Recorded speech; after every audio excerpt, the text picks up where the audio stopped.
For Commodities Market Update now, we have Bolanle Agbaje joining us right here in the studio. Bolanle, happy new month.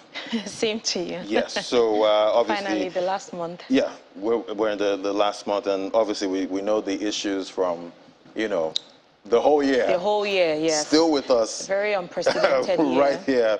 And looking at the oil prices now, we're seeing, you know, some movement as usual, you know, as expected. Yes, so what's driving, you know, prices right now is the optimism with China. It seems like the protest has more or less yielded in a favorable outcome.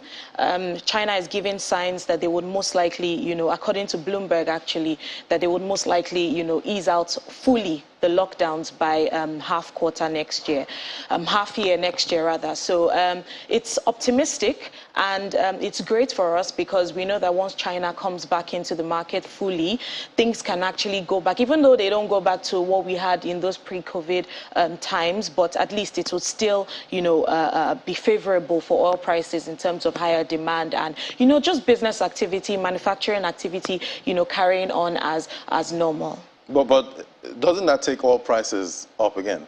Well, yes, it takes oil prices up, and that's great for us because right now we're only focusing on what Nigeria actually benefits from. So we're not a consuming, we do consume, but you know, we're a producing country in any fact. So when oil prices are higher, it's great for us in Nigeria. So even though the central bank governor said no receipts from oil. Well, I think Nigeria has a lot of problems that we're still, you know, trying to deal with. But I'm sure, you know, with the new administration, we hope that, you know, they more or less put structures in place to, you know, years and years, we're constantly hopeful of what Nigeria would do.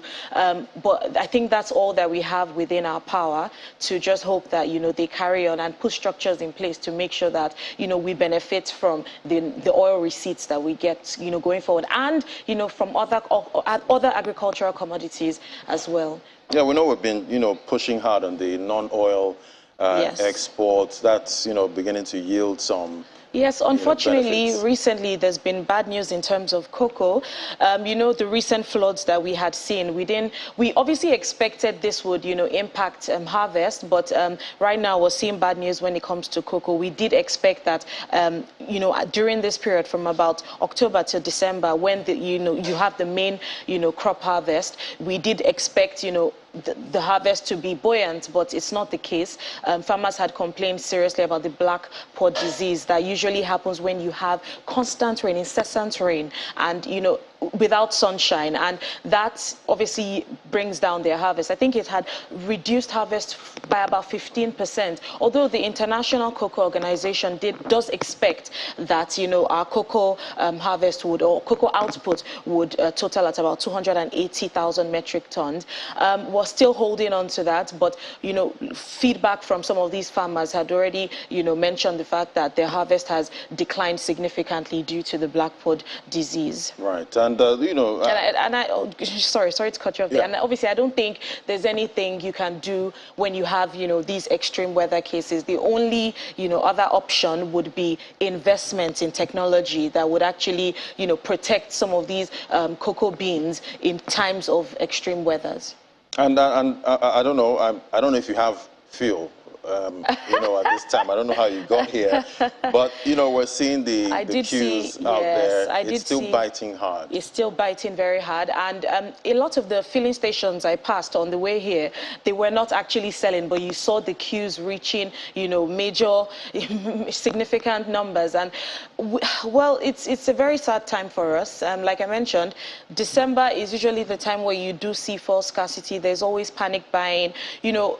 And I guess maybe because of the increase in demand during the festive period, who knows, you know, a lot of individuals travel long distances to meet their family members to celebrate the Christmas period. So maybe that's what's happening. NNPC has come out to say that, you know, there's more than enough fuel. They had already, you know, imported enough for, I think, 54 days or something like that, if I'm not too sure. But at the same time, we're still seeing this panic buying, and we don't know why there's this hoarding, and there's this, you know, talk about pricing. I think the price now is about 200. You cannot possibly get for about 200 to 300 liters, naira per liter. And I don't know, it's just something to watch and see what happens in the next coming days and weeks. So it's a tradition to always have that. Yeah, that has been the tradition, in December. But I think and we also had, this year, earlier in the year. Yes, we did. But I think going forward, it seems like it's worse than usual, just because,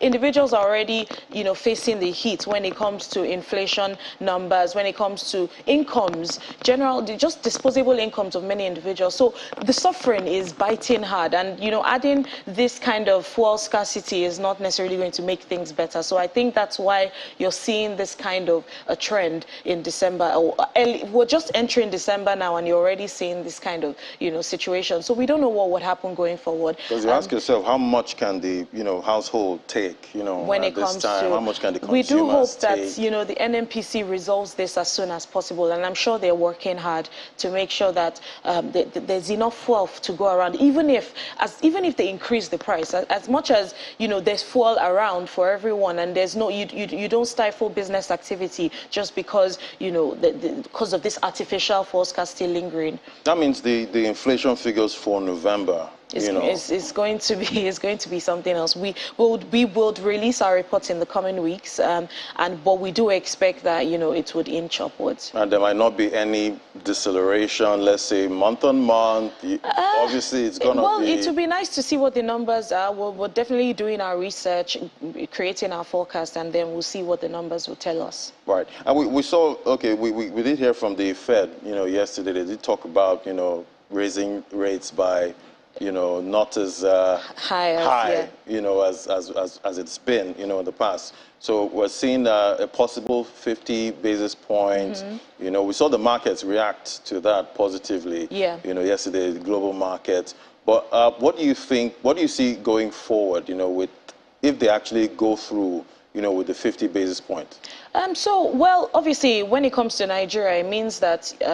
All our loans, all our bonds based in dollars, it's obviously be more expensive for us. So emerging markets, it's not necessarily great because it's still a hike regardless. Yes, it's still a hike regardless. But obviously we would welcome, a smaller hike. But I think the reason for that is because whatever they've been doing in the past in terms of the hiking of the rates, they're actually seeing the benefits. And we do hope that, in the year 2023, these hikes would more or less either stop or, there'll be slight easing, in the US economy, because at the end of the day, a lot of our debt is based in dollars, and it's not necessarily great for us. Even with oil prices, there's an inverse relationship. When you see, the dollar get more expensive, it means that the demand is likely to fall, because it means buying oil will be more expensive, and that's not necessarily great for a producing country like Nigeria. So yes, so it's not necessarily, and obviously notwithstanding the fact that the hot money flow that we do want in Nigeria is not going to be flowing here if the US is still hiking rates and is still making it favorable for investors. It means that the competition is more and more intense for countries like us. All right, we'll be watching out for that, in the December meeting, which is I think 14th practically, of December, yes. Here already. But talking about the US dollar, we're seeing the naira there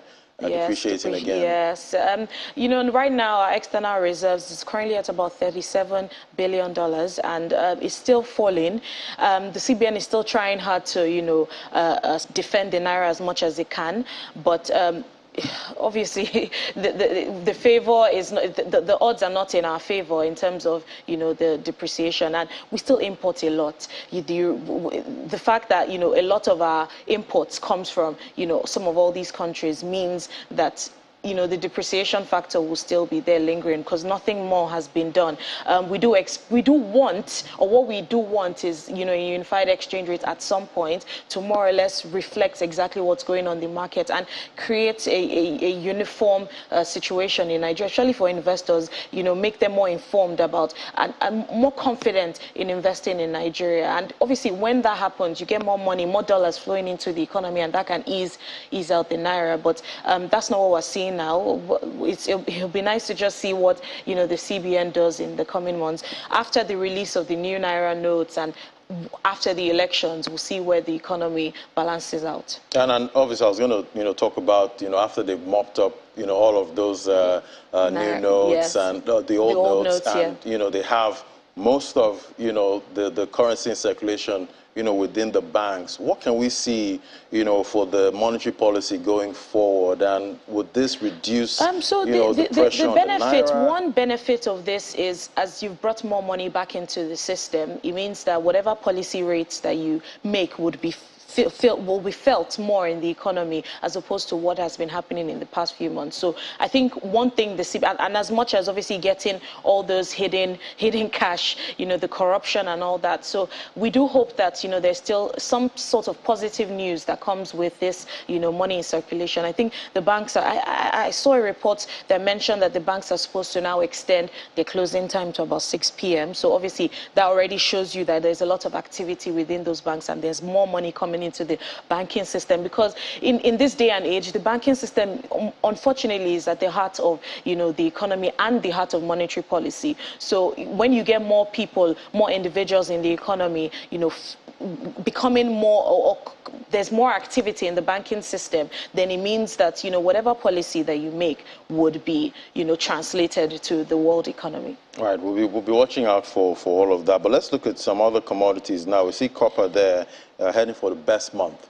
Yes, we're seeing a fact that there's increased supply from some African countries, and the fact that, as much as you're seeing this increased supply, you're also seeing prices increase significantly as well. So that's obviously great for, those countries that do produce copper, but it's, I don't think Nigeria's production is, scratching the surface for such product. But I think the good news, as at today, from our recent research, is the fact that domestic commodity prices some prices have declined, not significantly, but I think there's a decline. There's a decline, but I think the fact that, we're not seeing that demand in the markets, it seems like the traders are, recognizing that and, bringing down prices slightly. I think the price of rice, onions, beans, although we had seen the price of tomato decline in the previous week to, I think, previous 2 weeks, so that had, followed a declining trend, but now we're seeing rice, beans, and onions join,